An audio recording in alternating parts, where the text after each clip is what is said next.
আমাকে ভরণ পোষণ দেওয়ার জন্য স্বামীকে বল প্রয়োগ করা যাবে কিনা, স্বামীকে বল স্ত্রীও জোর করতে পারবে কিনা যে তুমি আমার মা বাপের ভরণ পোষণ করো।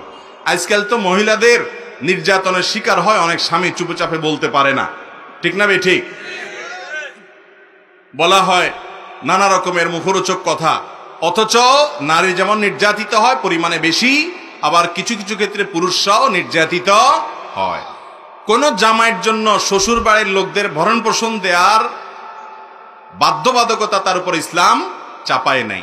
তবে স্ত্রীর মনোরঞ্জনের জন্য, স্ত্রীকে খুশি করার জন্য শ্বশুর বাড়িতে কিছু হাদিয়া তোফা দেওয়া, সাধ্যে থাকলে আল্লাহ তাওফিকি দিলে একটু কিছু দেওয়া উচিত। কারণ ওই যে বউয়ের সার্টিফিকেট লাগবে তো জান্নাতে যাইতে, আর এছাড়া দুনিয়াতেও তো সংসারে সুখ শান্তি টিকায় রাখতে হবে।